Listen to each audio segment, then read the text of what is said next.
पैसे देकर एमएलए को खरीद कर बीजेपी ने यहां अपनी सरकार बनाई है। ದುಡ್ಡಿನ ಆಮಿಷವನ್ನು ಕೊಟ್ಟು ಎಂಎಲ್ಎಗಳನ್ನ ಖರೀದಿ ಮಾಡಿಕೊಂಡು ಇವತ್ತು ಅವರು ಸರ್ಕಾರವನ್ನ ರಚನೆ ಮಾಡಿದ್ದಾರೆ। और जो सरकार चोरी की सरकार होगी तो उस सरकार चोरी ही करेगी। ಇವತ್ತು ತುಡುಗಿನ ಮೂಲದಿಂದ ಅಧಿಕಾರಕ್ಕೆ ಬಂದವರು ಅವರ ಸರ್ಕಾರ ತುಡುಗಿಂದ ಆಗಿರತಕ್ಕಂತದ್ದನ್ನ ನಾನು ಈ ಮಾತನ್ನ ಹೇಳ ಬಯಸ್ತಾ ಇದ್ದೇನೆ। और पिछले 3 साल बीजेपी ने कर्नाटक में चोरी का रिकॉर्ड तोड़ दिया। ಇವತ್ತು 3 ವರ್ಷಗಳ ಕಾಲ ಅವರು ಬಿಜೆಪಿ ಆಡಳಿತದಲ್ಲಿದ್ದಾಗ ಭ್ರಷ್ಟಾಚಾರದ ಒಂದು ಹೊಸ ರೆಕಾರ್ಡ್ ಅನ್ನು ಅವರು ಮಾಡಿದ್ದಾರೆ। शायद हिंदुस्तान की सबसे भ्रष्ट सरकार कर्नाटक की सरकार। ಇವತ್ತು ಭಾರತ ದೇಶದ ಅತಿ ಭ್ರಷ್ಟ ಸರ್ಕಾರ ಯಾವುದಾದ್ರೂ ಇದ್ರೆ ಕರ್ನಾಟಕದಲ್ಲಿರುವಂತಹ ಬಿಜೆಪಿ ಸರ್ಕಾರ ಅಂತಕ್ಕಂಥ ಮಾತನ್ನ ಇವತ್ತು ಹೇಳ ಬಯಸ್ತಾ ಇದ್ದೇನೆ। हाँ, कॉन्ट्रैक्टर एसोसिएशन ने प्रधानमंत्री को चिट्ठी लिखी और उनसे कहा कि कर्नाटक में हर कॉन्ट्रैक्ट पे 40% कमीशन लिया जाता है। ಇವತ್ತು ಕಾಂಟ್ರಾಕ್ಟರ್ ಅಸೋಸಿಯೇಷನ್ ನ ಅಧ್ಯಕ್ಷರು ಪ್ರಧಾನಮಂತ್ರಿಗಳಿಗೆ ಒಂದು ಪತ್ರ ಬರೀತಾರೆ। ಆ ಪತ್ರದಲ್ಲಿ ಅವರು ಹೇಳ್ತಾರೆ ಕರ್ನಾಟಕ ರಾಜ್ಯದಲ್ಲಿ ನಾವು ಕಾಂಟ್ರಾಕ್ಟ್ ಮಾಡಬೇಕಾದ್ರೆ 40% ಕಮಿಷನ್ ನ ಕೊಡಬೇಕಾಗ್ತದೆ ಅಂತ ಹೇಳಿ। आज तक प्रधानमंत्री ने जवाब नहीं दिया। ಆದ್ರೆ ಇದರ ಬಗ್ಗೆ ಪ್ರಧಾನಮಂತ್ರಿಗಳು ಇನ್ನೂವರೆಗೂ ಒಂದು ಚಕಾರನ್ನು ಎತ್ತಿಲ್ಲ। बीजेपी के एमएलए ने कहा कि 2500 करोड़ रुपए में सीएम की कुर्सी खरीदी जा सकती है। ಇವತ್ತು ಬಿಜೆಪಿಯ ಒಬ್ಬ ಎಂಎಲ್ಎ ಹೇಳ್ತಾರೆ ಕರ್ನಾಟಕದ ಮುಖ್ಯಮಂತ್ರಿಗಳು ಆಗಬೇಕಾದ್ರೆ 2500 ಕೋಟಿ ರೂಪಾಯಿ ಲಂಚ ಕೊಡಬೇಕಾಗ್ತದೆ ಅಂತ ಹೇಳಿ। दिंगलेश्वर स्वामी जी कहते हैं कि मुझे डिस्काउंट दिया, 40% नहीं लिया, 30% लिया। ಇವತ್ತು ದಿಂಗಾಲೇಶ್ವರ ಸ್ವಾಮಿಗಳು ಹೇಳ್ತಾರೆ ನನ್ನ ಕೆಲಸ ಮಾಡ್ಕೋಬೇಕಾದ್ರೆ ನನಗೆ ಡಿಸ್ಕೌಂಟ್ ಕೊಟ್ಟರು, ವಿನಾಯಿತಿಯನ್ನ ಕೊಟ್ಟರು, ನನ್ನ ಹತ್ರ 40% ಇಸ್ಕೊಳ್ಳಿಲ್ಲ, ಆದ್ರೆ ನನ್ನ ಹತ್ರ 30% ಅನ್ನ ಕಮಿಷನ್ ಇಸ್ಕೊಂಡಿದ್ದಾರೆ ಅಂತ ಹೇಳಿ। Police sub inspector scam, assistant professor scam, assistant engineer scam, cooperative bank scam. ಇವತ್ತು ಕರ್ನಾಟಕ ರಾಜ್ಯದಲ್ಲಿ ಪಿಎಸ್ಐ ನೇಮಕಾತಿಯಲ್ಲಿ ಒಂದು ಭ್ರಷ್ಟಾಚಾರ ನಡೆದಿದೆ, ಅಸಿಸ್ಟೆಂಟ್ ಪ್ರೊಫೆಸರ್ ನೇಮಕಾತಿಯಲ್ಲಿ, ಕೋಆಪರೇಟಿವ್ ಬ್ಯಾಂಕ್ಗಳ ನೇಮಕಾತಿಯಲ್ಲಿ ಎಲ್ಲದರಲ್ಲೂ ಕೂಡ ಭ್ರಷ್ಟಾಚಾರ ನಡೆದಿದೆ। हर चीज में कर्नाटक में स्कैम हुआ है। ಇವತ್ತು ಪ್ರತಿಯೊಂದು ಹಂತದಲ್ಲಿ ಕರ್ನಾಟಕ ರಾಜ್ಯದಲ್ಲಿ ಭ್ರಷ್ಟಾಚಾರ ತಾಂಡವವಾಡ್ತಾ ಇದೆ। अब देखिए प्रधानमंत्री आते हैं, भाषण करते हैं, मगर भ्रष्टाचार के बारे में एक शब्द नहीं कहते। ಇವತ್ತು ಪ್ರಧಾನಮಂತ್ರಿಗಳು ಕರ್ನಾಟಕ ರಾಜ್ಯಕ್ಕೆ ಬರ್ತಾರೆ, ಭಾಷಣ ಮಾಡ್ತಾರೆ, ಆದ್ರೆ ಒಂದರಲ್ಲೂ ಕೂಡ ಈ ಭ್ರಷ್ಟಾಚಾರದ ಬಗ್ಗೆ ಒಂದು ಚಕಾರನ್ನು ಎತ್ತರತಕ್ಕಂತ ಒಂದು ಪ್ರಧಾನಮಂತ್ರಿ ಯಾರಾಗಿದ್ರೆ ಅದು ಮೋದಿ ಅವರು ಅಂತ ಹೇಳಿ। तो मैं प्रधानमंत्री से सवाल पूछता हूं, आपने पिछले 3 सालों में जो कर्नाटक में भ्रष्टाचार हुआ उसके बारे में क्या किया, क्या एक्शन लिया, किसको सजा दी? ಇವತ್ತು ಪ್ರಧಾನಮಂತ್ರಿಗಳಿಗೆ ನಾನು ಒಂದು ಪ್ರಶ್ನೆ ಕೇಳ್ತೀನಿ, 3 ವರ್ಷಗಳ ಕಾಲ ಭ್ರಷ್ಟಾಚಾರ ನಡೆದಾಗ ನೀವೇನ್ ಮಾಡ್ತಿದ್ರಿ, ಯಾರ ವಿರುದ್ಧವಾಗಿ ನೀವು ಒಂದು ಕ್ರಮವನ್ನ ತೆಗೆದುಕೊಂಡಿದ್ದೀರಿ ಅಂತ ಹೇಳಿ ಬಹಿರಂಗ ಪಡಿಸಬೇಕು। कितने लोगों को आपने जेल में डाला, ಎಷ್ಟು ಜನನ ಜೈಲಿಗೆ ಕಳಿಸಿದ್ರಿ? आज तक प्रधानमंत्री ने एक शब्द नहीं कहा है। ದುರಾದೃಷ್ಟವಶಾತ್ ಪ್ರಧಾನಮಂತ್ರಿಗಳು ಇವತ್ತಿನವರೆಗೂ ಅದರ ಬಗ್ಗೆ ಒಂದು ಶಬ್ದವನ್ನು ಕೂಡ ಚಕಾರೆತ್ತಿಲ್ಲ। आते हैं और बहाने दे जाते हैं। ಇಲ್ಲಿ ಬರ್ತಾರೆ, ಯಾವುದಾದ್ರೂ ಒಂದು ನೆಪ ಹೇಳಿ ವಾಪಸ್ ಡೆಲ್ಲಿಗೆ ಹೋಗ್ತಾರೆ। तो प्रधानमंत्री जी, कर्नाटक के युवाओं को आप बताइए, आपने कर्नाटक में भ्रष्टाचार के खिलाफ क्या किया? ಪ್ರಧಾನಮಂತ್ರಿಗಳೇ, ನೀವು ಕರ್ನಾಟಕ ಯುವ ಜನತೆಗೆ ತಾವು ಹೇಳಬೇಕು ಭ್ರಷ್ಟಾಚಾರ ವಿರುದ್ಧ ತಾವೇನ್ ಕ್ರಮವನ್ನ ತೆಗೆದುಕೊಂಡಿದ್ದೀರಿ ಅಂತ ಹೇಳಿ। महंगाई की बात करते हैं, ಇವತ್ತು ಬೆಲೆ ಏರಿಕೆ ಬಗ್ಗೆ ಮಾತನಾಡೋಣ। गैस सिलेंडर पहले 400 रुपए का था, ಗ್ಯಾಸ್ ಸಿಲಿಂಡರ್ ಮೊದಲು 400 ರೂಪಾಯಿಗಿತ್ತು, अब 1100 रुपए का हो गया है। ಆದ್ರೆ ಇವತ್ತು 1100 ರೂಪಾಯಿ ಆಗಿದೆ। प्रधानमंत्री जी, इसके बारे में आपने क्या किया? ಇದರ ಬಗ್ಗೆ ಪ್ರಧಾನಮಂತ್ರಿಗಳೇ ನೀವೇನ್ ಮಾಡಿದ್ದೀರಾ? पेट्रोल 60 रुपए का होता था, 100 रुपए का हो गया, इसके बारे में आपने क्या किया? ಇವತ್ತು ಪೆಟ್ರೋಲ್ 60 ರೂಪಾಯಿಗಿತ್ತು, ಇವತ್ತು 100 ರೂಪಾಯಿನ ಗಡಿಯನ್ನ ದಾಟಿದೆ. ಅದ್ರ ಬಗ್ಗೆ ನೀವೇನ್ ಮಾಡಿದ್ದೀರಾ? बेरोजगारी के बारे में आपने क्या किया? ಇವತ್ತು ನಿರುದ್ಯೋಗದ ಬಗ್ಗೆ ನೀವೇನ್ ಮಾಡಿದ್ದೀರಾ? आपने कहा था 2 करोड़ युवाओं को हर साल रोजगार दोगे. कर्नाटक में बेरोजगारी फैली है, आपने इसके बारे में क्या किया? ಪ್ರಧಾನಮಂತ್ರಿಗಳೇ, ನೀವೊಂದು ವಾಯ್ದೆಯನ್ನ ಮಾಡಿದ್ರಿ. ನೀವು ಪ್ರತಿ ವರ್ಷ 2 ಕೋಟಿ ಜನಕ್ಕೆ ಉದ್ಯೋಗ ಕೊಡ್ತೀರಿ ಅಂತ ಹೇಳಿ. ಇವತ್ತು ಕರ್ನಾಟಕ ರಾಜ್ಯದಲ್ಲಿ ಇಷ್ಟೊಂದು ಜನ ನಿರುದ್ಯೋಗಿ ಆಗಿದ್ದಾರೆ, ಅದ್ರ ಬಗ್ಗೆ ನೀವೇನಾದ್ರೂ ಮಾತಾಡಿದ್ದೀರಾ? जब कर्नाटक में बाढ़ आई तो प्रधानमंत्री जी आपने क्या किया? ಇವತ್ತು ಕರ್ನಾಟಕದಲ್ಲಿ ಹೊಳೆ ಪ್ರವಾಹ ಬಂತು, ಅವಾಗ ನೀವೇನ್ ಮಾಡಿದ್ರಿ? और जब कर्नाटक और दूसरी स्टेट्स के बीच में पानी का मसला उठा तो आपने क्या कर्नाटक की मदद की और कैसे की? ಇವತ್ತು ಕರ್ನಾಟಕದಲ್ಲಿ ಬೇರೆ ರಾಜ್ಯದ ಜೊತೆಯಲ್ಲಿ ಕುಡಿಯುವ ನೀರಿಗಾಗಿ ಒಂದು ಕಲಹ ಬಂದಾಗ ನೀವೇನಾದ್ರೂ ಕರ್ನಾಟಕದ ಪರವಾಗಿ ವಿಷಯ ಎತ್ತಿದ್ರಾ? तो जो मुद्दे हैं उनके बारे में प्रधानमंत्री एक शब्द नहीं कहते. ಇವತ್ತು ಯಾವ ವಿಷಯಗಳಿದೆ ಅದರ ಬಗ್ಗೆ ವಿಷಯಗಳ ಬಗ್ಗೆ ಪ್ರಧಾನಮಂತ್ರಿಗಳು ಚರ್ಚೆನೆ ಮಾಡೋದಿಲ್ಲ. गरीबों के बारे में, युवाओं के बारे में, किसानों के बारे में, मजदूरों के बारे में प्रधानमंत्री एक शब्द नहीं कहेंगे. ಇವತ್ತು ಪ್ರಧಾನಮಂತ್ರಿಗಳು ಬಡವರಿಗಾಗಿ ಕೆಲಸ ಮಾಡುವಂತಹ ಕೆಲಸಗಾರರಿಗಾಗಿ ಮತ್ತೆ ಯುವಕರಿಗಾಗಿ ಒಂದು ಶಬ್ದವನ್ನು ಕೂಡ ಎತ್ತೋದಿಲ್ಲ. भाषण में कहेंगे कि कांग्रेस पार्टी ने 91 बार मेरे बारे में गलत बोला. ಇವತ್ತು ಬರೀ ಭಾಷಣದಲ್ಲಿ ಹೇಳ್ತಾರೆ ಕಾಂಗ್ರೆಸ್ನವರು 91 ಸಾರ್ತಿ ನನ್ನನ್ನ ಬೈದಿದ್ದಾರೆ ಅಂತ ಹೇಳಿ. बहाने बनाते हैं. ಇವತ್ತು ಅವರು ಬರೀ ಒಂದು ಬಹಾನವನ್ನು ಮಾಡ್ತಾ ಇದ್ದಾರೆ. मगर जो असली मुद्दे हैं उनके बारे में नहीं बोल सकते. ಇವತ್ತು ಯಾವ ವಿಷಯಗಳ ಬಗ್ಗೆ ಚರ್ಚೆ ಮಾಡಬೇಕಾಗಿತ್ತು ಆ ವಿಷಯಗಳನ್ನ ಅವರು ಪ್ರಧಾನಮಂತ್ರಿಗಳು ಎಂದಿಗೂ ಪ್ರಸ್ತಾಪ ಮಾಡೋದಿಲ್ಲ. कांग्रेस पार्टी जो कहती है वो कर देती है. ಆದರೆ ಕಾಂಗ್ರೆಸ್ ಪಕ್ಷ ನುಡಿದಂತೆ ನಡೀತದೆ. जैसे प्रधानमंत्री ने 15 लाख रुपए का वायदा किया था, वैसा वायदा हम कभी नहीं करेंगे. ಇವತ್ತು ಪ್ರಧಾನಮಂತ್ರಿಗಳು ಒಂದು ವಾಯ್ದೆಯನ್ನ ಮಾಡಿದ್ರು, ಪ್ರತಿಯೊಬ್ಬರ ಅಕೌಂಟ್ಗೆ 15 ಲಕ್ಷ ರೂಪಾಯಿ ಜಮಾ ಮಾಡ್ತೀನಿ ಅಂತೇಳಿ. ಅಂತ ಸುಳ್ಳು ಭರವಸೆಯನ್ನ ಕಾಂಗ್ರೆಸ್ ಎಂದಿಗೂ ಮಾಡೋದಿಲ್ಲ. नोटबंदी जैसा काम हम कभी नहीं करेंगे. ಇವತ್ತು ನೋಟ್ ಬಂದಿ ಅಂತ ಕೆಟ್ಟ ಕೆಲಸವನ್ನ ನಾವು ಎಂದೂ ಮಾಡೋದಿಲ್ಲ. क्योंकि ये गरीबों के खिलाफ, किसानों के खिलाफ, मजदूरों के खिलाफ कार्रवाई थी. ಇವರು ಈ ಒಕ್ಕಲಿಗರ ವಿರುದ್ಧ ಮತ್ತೆ ಯುವಕರ ವಿರುದ್ಧ ಮತ್ತು ಕಾರ್ಮಿಕರ ವಿರುದ್ಧ ಕಾರ್ಯವಾಹಿಯನ್ನ ಮಾಡಿದ್ದಾರೆ. ನಾವೆಂದಿಗೂ ಆ ತರ ಮಾಡೋದಿಲ್ಲ. तो सवाल यह है कि जब यहां कांग्रेस पार्टी की सरकार बनेगी तो कांग्रेस पार्टी आपके लिए क्या करने जा रही है?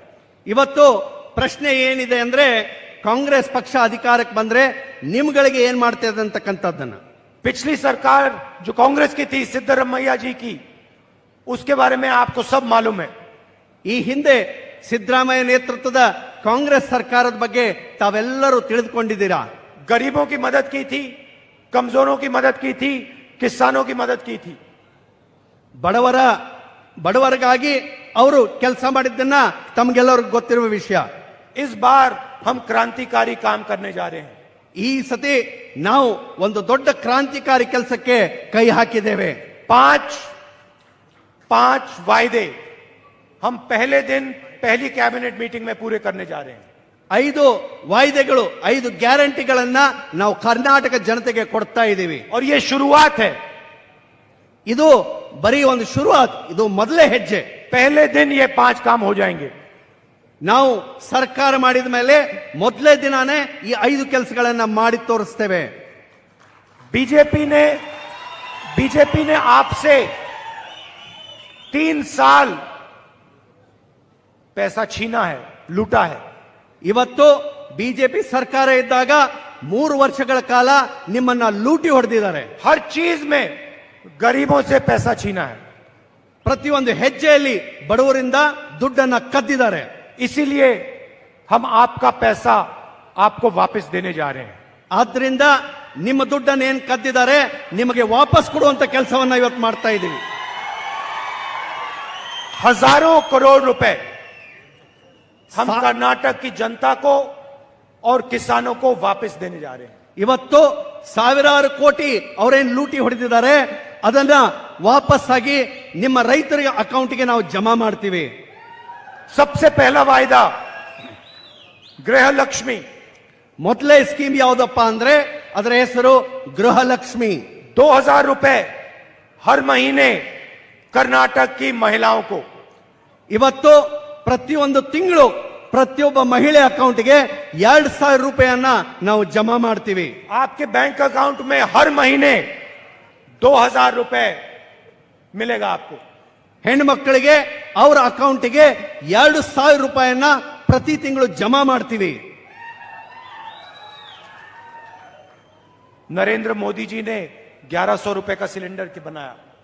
ಇವತ್ತು ನರೇಂದ್ರ ಮೋದಿ ಅವರು 1100 ರೂಪಾಯಿಯ ಗ್ಯಾಸ್ ಸಿಲಿಂಡರ್ ಅನ್ನ ಮಾಡಿದ್ದಾರೆ. महिलाओं को कष्ट हुआ, ಇದು ಹೆಣ್ಮಕ್ಳಿಗೆ ವಿಶೇಷವಾಗಿ ತೊಂದರೆ ಆಗಿದೆ. महंगाई से महिलाओं को सबसे ज्यादा चोट पड़ती है। ಇವತ್ತು ಬೆಲೆ ಏರಿಕೆಯಿಂದ ಯಾರಿಗಾದ್ರೂ ಕಷ್ಟ ಆಗಿದ್ರೆ ಮಹಿಳೆಯರಿಗೆ ಬಹಳ ತುಂಬಾ ಕಷ್ಟ ಆಗಿದೆ. इसीलिए 2000 रुपए हर महीने हर महिला को कांग्रेस पार्टी देने जा रही है। ಆದ್ರಿಂದ ನಾವು ಮಹಿಳೆಯರ ಅಕೌಂಟ್ಗೆ 2000 ರೂಪಾಯಿನ ಜಮಾ ಮಾಡ್ತಾ ಇದ್ದೀವಿ. मगर हम वहां नहीं रुके। ಅಷ್ಟಕ್ಕೆ ನಾವು ನಿಂತಿಲ್ಲ. यहां जो महिलाएं आई हैं, मैं आपको बताना चाहता हूं, ಇಲ್ಲಿ ಏನ್ ಮಹಿಳೆಯರು ಸೇರ್ಕೊಂಡಿದ್ದಾರೆ ವಿಶೇಷವಾಗಿ ನಿಮ್ಗೊಂದು ಮಾತು ಹೇಳ್ತೀನಿ. हमारा एक और स्कीम होगा जिसका नाम सखी है। ಇವತ್ತು ನಮ್ದು ಇನ್ನೊಂದು ಸ್ಕೀಮ್ ಇದೆ, ಅದರ ಹೆಸರು ಸಖಿ ಅಂತ ಹೇಳಿ. और सखी स्कीम के माध्यम से आप कर्नाटक में जब बस में जाएंगी, आपको एक पैसा नहीं देना पड़ेगा, मुफ्त में जाएंगी आप। ಇವತ್ತು ಮಹಿಳೆಯರು ಕರ್ನಾಟಕದಲ್ಲಿ ಎಲ್ಲೇ ಹೋದ್ರೂ ಕೂಡ ಬಸ್ನಲ್ಲಿ ಪ್ರಯಾಣ ಮಾಡಿದ್ರೆ ಬಸ್ನಲ್ಲಿ ನೀವು ಟಿಕೆಟ್ ತೆಗೆಸಬೇಕಾಗಿಲ್ಲ, ಒಂದು ನಯಾ ಪೈಸಾವನ್ನು ಕೊಡಬೇಕಾಗಿಲ್ಲ. महिलाओं को एक पैसा नहीं देना पड़ेगा बस में जाने के लिए। ಬಸ್ಸಲ್ಲಿ ಹೋಗ್ಬೇಕಾದ್ರೆ ಮಹಿಳೆಯರು ಒಂದು ಪೈಸಾ ಕೂಡ ಕೊಡಬೇಕಾಗಿಲ್ಲ. तीसरा वायदा अन्न भाग्य स्कीम, ಮೂರನೇದು ಅನ್ನಭಾಗ್ಯ ಸ್ಕೀಮ್. 10 केजी चावल हर परिवार के मेंबर को। ಇವತ್ತು 10 ಕಿಲೋ ಅಕ್ಕಿಯನ್ನ ಪರಿವಾರದ ಪ್ರತಿಯೊಬ್ಬ ವ್ಯಕ್ತಿಗೆ ನಾವು ಕೊಡ್ತಾ ಇದ್ದೀವಿ. कि कर्नाटक में कोई भी व्यक्ति भूखा ना सोए। ಇದು ಯಾಕಂತಂದ್ರೆ ಕರ್ನಾಟಕದಲ್ಲಿ ಯಾರು ಕೂಡ ಹಸಿವಿನಿಂದ ಮನೆಗೆ ಹೋಗಿ ಮಲ್ಕೋಬಾರ್ದು. चौथा वायदा ನಾ- गृह ज्योति, ನಾಲ್ಕನೆಯದು ಗೃಹ ಜ್ಯೋತಿ ಅಂತ ಹೇಳಿ 200 यूनिट मुफ्त में बिजली हर परिवार को। ಪ್ರತಿಯೊಂದು ಮನೆತನಕ್ಕೆ 400 ಯೂನಿಟ್ ಅನ್ನ ಕರೆಂಟ್ ಅನ್ನ ಪುಕ್ಕಟೆಯಾಗಿ ಕೊಡತಕ್ಕಂತ ಒಂದು ವಾಯ್ದೆಯನ್ನ ಇವತ್ತು ಕಾಂಗ್ರೆಸ್ ಮಾಡ್ತದೆ. और पांचवा और शायद सबसे जरूरी वायदा युवा निधि। ಈಗ ಐದನೇದು ಬಹು ಮುಖ್ಯವಾಗಿ ಆ ಸ್ಕೀಮ್ ಹೆಸರು ಯುವ ನಿಧಿ ಅಂತ ಹೇಳಿ. प्रधानमंत्री ने कहा था 2 करोड़ युवाओं को रोजगार देंगे। ಪ್ರಧಾನಮಂತ್ರಿಗಳು ಹೇಳಿದ್ರು ನಾನು 2 ಕೋಟಿ ಜನಕ್ಕೆ ಉದ್ಯೋಗ ಕೊಡ್ತೀನಿ ಅಂತ ಹೇಳಿ. उल्टा आज सबसे ज्यादा बेरोजगारी, 40 साल में सबसे ज्यादा बेरोजगारी आज हिंदुस्तान में है। ಆದ್ರೆ ಇವತ್ತು ಉಲ್ಟಾ ತಿರುಗಿ ನೋಡಿದ್ರೆ 40 ವರ್ಷಗಳ ಒಂದು ಇತಿಹಾಸ ನೋಡಿದ್ರೆ ಇವತ್ತು ನಿರುದ್ಯೋಗ ಭಾರತ ದೇಶದಲ್ಲಿ ಅತಿ ಹೆಚ್ಚಾಗಿದ್ದು ಇದೇ ವೇಳೆಯಲ್ಲಿ. नोटबंदी और जीएसटी के कारण युवाओं को रोजगार मिल ही नहीं सकता। ಇವತ್ತು ನೋಟ್ ಬಂದಿ ಆಗಿದೆ, ಜಿಎಸ್ಟಿ ಬಂದಿದೆ ಆಗಿದೆ. ಇದರ ಪರಿಣಾಮ ಏನಾಗಿದೆ ಅಂತಂದ್ರೆ ನಿರುದ್ಯೋಗ ಬಹಳಷ್ಟು ನಮ್ಮ ದೇಶದಲ್ಲಿ ಜಾಸ್ತಿ ಆಗಿದೆ. तो युवा निधि स्कीम के माध्यम से हम 3000 रुपए हर महीने कर्नाटक के हर ग्रेजुएट को 2 साल के लिए देंगे। ಇವತ್ತು ಯುವ ನಿಧಿ ಅಂತಕ್ಕಂತ ಒಂದು ಸ್ಕೀಮ್ ಅಡಿಯಲ್ಲಿ ನಿರುದ್ಯೋಗಿ ಇರುವಂತಹ ಪ್ರತಿಯೊಬ್ಬ ಪದವೀಧರ ಕರ್ನಾಟಕದಲ್ಲಿ ಏನಿದ್ದಾನೆ ಅವನಿಗೆ 2 ವರ್ಷಗಳ ಕಾಲ ತಿಂಗಳ 3000 ರೂಪಾಯಿ ಮಾಶಾಸನೆ ಕೊಡತಕ್ಕಂತ ಒಂದು ಸ್ಕೀಮ್ ಅಂತಂದ್ರೆ ಅದು ಮಾಡ್ತಾ ಇದೀವಿ. और 1500 रुपए हर डिप्लोमा होल्डर को 2 साल के लिए हर महीने। ಇವತ್ತು ಅಷ್ಟೇ ಅಲ್ಲ, ನೀವು ಡಿಪ್ಲೊಮಾ ಮಾಡಿದ್ದಿದ್ರೆ ನಿರುದ್ಯೋಗಿ ಆಗಿದ್ರೆ ನಿಮ್ಮ ಅಕೌಂಟ್ಗೆ 1500 ರೂಪಾಯಿಗಳನ್ನ ಪ್ರತಿ ತಿಂಗಳು ಕೊಡುವಂತ ಒಂದು ಸ್ಕೀಮ್ ಅನ್ನ ಮಾಡ್ತಾ ಇದ್ದೀವಿ. मगर हम वहां नहीं रुकेंगे। 2.5 लाख सरकारी रोजगार खाली पड़े हैं। ಇವತ್ತು 2.5 ಲಕ್ಷ ಸರ್ಕಾರಿ ಹುದ್ದೆಗಳು ಖಾಲಿ ಬಿದ್ದಿದೆ. उन वैकेंसीज को हम कर्नाटक के युवाओं के लिए भरेंगे। ಇವತ್ತು ಯುವಕರಿಗಾಗಿ ಆ 2.5 ಲಕ್ಷಗಳ ಹುದ್ದೆಗಳೇನು ಖಾಲಿ ಬಿದ್ದಿದ್ದಲ್ಲ ಅದನ್ನು ಕೂಡ ನಾವು ಭರ್ತಿ ಮಾಡ್ತೇವೆ. और हमारी कोशिश होगी कि 5 साल में हम 10 लाख युवाओं को रोजगार दिलवाएं. ಇವತ್ತು ನಾವು 5 ವರ್ಷದಲ್ಲಿ 10 ಲಕ್ಷ ಯುವಕರಿಗೆ ಉದ್ಯೋಗನ ಕೊಡುವಂತ ಒಂದು ಗುರಿಯನ್ನ ಇಟ್ಕೊಂಡಿದ್ದೇವೆ.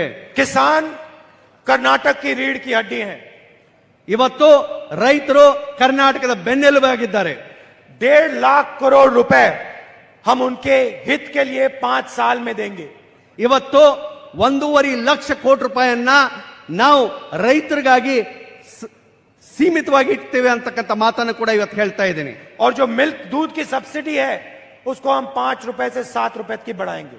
ಇವತ್ತು ಹಾಲಿನ ಮೇಲೆ ಸಬ್ಸಿಡಿ 5 ರೂಪಾಯಿ ಕೊಡ್ತಾ ಇದ್ದೀರಾ, ಅದನ್ನ ನಾವು 7 ರೂಪಾಯಿಗೆ ಹೆಚ್ಚಿಸುತ್ತೇವೆ. तो देखिए हमने आपको बताया हम क्या करने जा रहे हैं.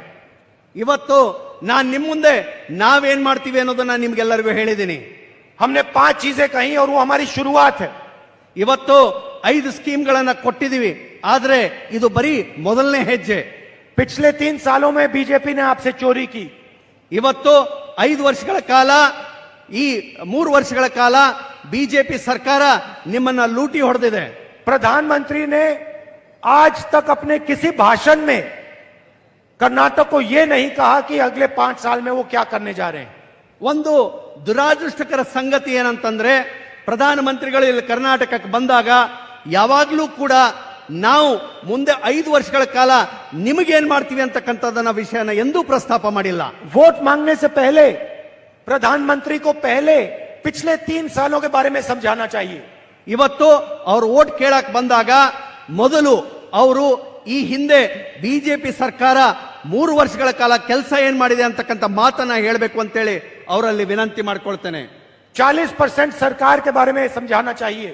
ಇವತ್ತು 40% ಸರ್ಕಾರದ ಬಗ್ಗೆ ಅವರು ಏನಾದರೂ ಮಾತಾಡಬೇಕಾಗಿದೆ. और उसको समझाने के बाद प्रधानमंत्री को यह बताना चाहिए कि अगले 5 साल में वो क्या करने जा रहे हैं. ಇವತ್ತು 40% ಸರ್ಕಾರ ಏನಿದೆ ಅದರ ವಿಷಯನ ಪ್ರಸ್ತಾಪ ಮಾಡಿ ಮುಂದೆ 5 ವರ್ಷಗಳ ಕಾಲ ಅವ್ರು ಏನ್ ಕೆಲಸ ಮಾಡ್ತಾರೆ ಅನ್ನೋದನ್ನ ಹೇಳಬೇಕು ಅಂತ ಹೇಳಿ ಪ್ರಧಾನಮಂತ್ರಿಗೆ ನಾನು ಕೇಳ್ಕೊಳ್ತೇನೆ. उसके बजाय प्रधानमंत्री बहाने बनाते हैं. ಅದರ ಬದಲು ಈ ಪ್ರಧಾನಮಂತ್ರಿಗಳು ಅಸಮಂಜ ವಿಷಯಗಳನ್ನ ಪ್ರಸ್ತಾಪ ಮಾಡ್ತಾರೆ. आतंकवाद की बात करते हैं. ಆತಂಕವಾದಿಗಳ ಬಗ್ಗೆ ಮಾತಾಡ್ತಾರೆ. उनसे बेहतर मैं आतंकवाद को समझता हूं. ಅವ್ರಕ್ಕಿಂತ ಹೆಚ್ಚು ಆತಂಕವಾದಿಗಳನ್ನ ನಾನು ಅರ್ಥಕೊಂಡಿದ್ದೀನಿ. मेरे परिवार में आतंकवादियों ने लोगों को मारा है. मेरी दादी को मारा, मेरे पिता को मारा. ಇವತ್ತು ನನ್ನ ಪರಿವಾರದಲ್ಲಿ, ನನ್ನ ಕುಟುಂಬದಲ್ಲಿ ನಾನು ಈ ಆತಂಕವಾದಿಗಳಿಂದ ಹತ್ಯೆಗೀಡಾದ ನಮ್ಮ ಅಜ್ಜಿಯನ್ನು ನೋಡಿದ್ದೀನಿ, ನಮ್ಮ ತಂದೆಯವರನ್ನು ಕೂಡ ನಾನು ನೋಡಿದ್ದೀನಿ. और प्रधानमंत्री से बहुत बेहतर आतंकवाद क्या होता है, आतंकवाद क्या करता है उसको मैं समझता हूं. ಆದ್ರಿಂದ ಇವತ್ತು ಆತಂಕವಾದ ಏನು ಅನ್ನೋದನ್ನ ಪ್ರಧಾನಮಂತ್ರಿಗಿಂತ ಹೆಚ್ಚು ನನಗೆ ಗೊತ್ತಿದೆ. अंत में यहां पे आप सतीश जी को जिताइए. ಅಂತ್ಯದಲ್ಲಿ ಹೇಳೋದಾದ್ರೆ ನೀವು ಈ ಮತಕ್ಷೇತ್ರದಲ್ಲಿ ಸತೀಶ್ ಅವರನ್ನ ಆರಿಸ್ತರಬೇಕು.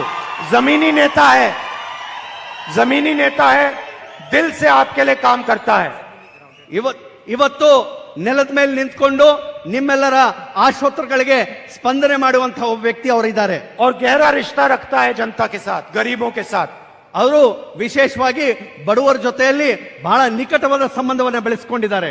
कांग्रेस पार्टी को भारी बहुमत से पूरे डिस्ट्रिक्ट में जिताइए. ಇವತ್ತು ಕಾಂಗ್ರೆಸ್ ಪಕ್ಷವನ್ನ ಈ ಜಿಲ್ಲೆಯಲ್ಲಿ ದೊಡ್ಡ ಬಹುಮತದಿಂದ ಗೆಲ್ಲಿಸುವಂತ ಜವಾಬ್ದಾರಿ ನಿಮ್ಮ ಮೇಲಿದೆ. और आखिरी बात,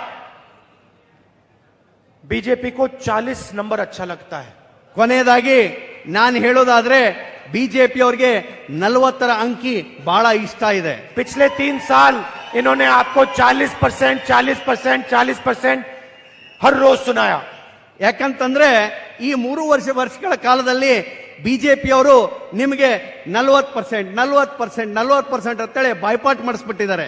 चुनाव में आप भी इनको 40% याद दिलाना. ಆದ್ರಿಂದ ಈ ಚುನಾವಣೆ ಒಳಗ ನೀವು ಅವರಿಗೆ ಕೇವಲ 40 ಸೀಟ್ಗಳನ್ನು ಮಾತ್ರ ಕೊಡಬೇಕು ಅಂತ ಹೇಳಿ 40 सीटें जिता देना. ಅವರಿಗೆ ಕೇವಲ 40 ಸೀಟ್ಗಳನ್ನು ಮಾತ್ರ ಆರಿಸ್ಕೊಡ್ಬೇಕು. इसका एक और कारण है, कांग्रेस को कम से कम 150 सीटों से जिताना है.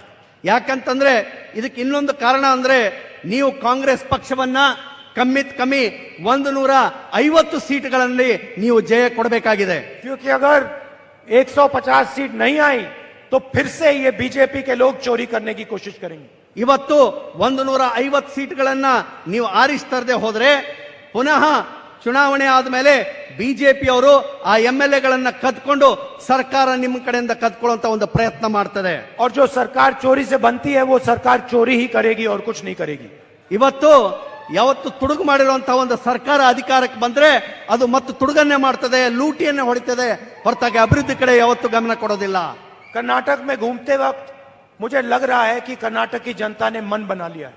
ಇವತ್ತು ಕರ್ನಾಟಕದಾದ್ಯಂತ ನಾನು ತಿರುಗಾಡಬೇಕಾದ್ರೆ ನನಗನಿಸ್ತಾ ಇದೆ ಕರ್ನಾಟಕದ ಜನ ಒಂದು ತೀರ್ಮಾನ ಮಾಡಿದ್ದಾರೆ. कांग्रेस पार्टी की यहाँ पे लहर है ಕಾಂಗ್ರೆಸ್ ಪಾರ್ಟಿ ಇಲ್ಲಿ ಗೆಲ್ಲುವುದು ನಿಶ್ಚಿತ. और हम 150 सीट से कम नहीं जीतेंगे। ನಾವು 150ಕ್ಕಿಂತ ಕಡಿಮೆ ಸೀಟ್ಗಳನ್ನು ಗೆಲ್ಲಲಿಕ್ಕೆ ಸಾಧ್ಯನೇ ಇಲ್ಲ. सरकार बनने के बाद मैं आपसे कहना चाहता हूं, ये हम 5 गारंटी आपको पहले दिन करके दिखा देंगे। ನಾನು ಒಂದು ನಿಮಗೆ ಆಶ್ವಾಸನೆ ಕೊಡ್ತೇನೆ, ಸರ್ಕಾರ ಏನಾಗ್ತದೆ ಅದರ ಮೊದಲೇ ದಿನಾನೇ ಆ 5 ಗ್ಯಾರಂಟಿಯನ್ನ ನಾವು ಜಾರಿಗೆ ತರ್ತೀವಿ ಅಂತಕ್ಕಂಥ ಆಶ್ವಾಸನೆ ನಿಮ್ಗೆ ಕೊಡ್ತಾ ಇದ್ದೇನೆ. और फिर ये जो हमारी सरकार बनेगी वो गरीबों की, किसानों की, मजदूरों की, छोटे व्यापारियों की सरकार होगी। ಇವತ್ತು ನಮ್ಮ ಸರ್ಕಾರ ಅಧಿಕಾರಕ್ಕೆ ಬಂದ್ರೆ ಅದು ರೈತರ ಪರವಾಗಿರ್ತದೆ, ಕಾರ್ಮಿಕರ ಪರ ಆಗಿರ್ತದೆ, ಈ ಸಣ್ಣ ಉದ್ಯೋಗಗಳ ಮಾಡುವಂತಹ ವ್ಯಕ್ತಿಗಳ ಪರ ಆಗಿರ್ತಕ್ಕಂಥ ಮಾತನ್ನ ಇವತ್ತು ಹೇಳ ಬಯಸ್ತಾ ಇದ್ದೇನೆ. अरबपतियों की भ्रष्ट सरकार नहीं होगी।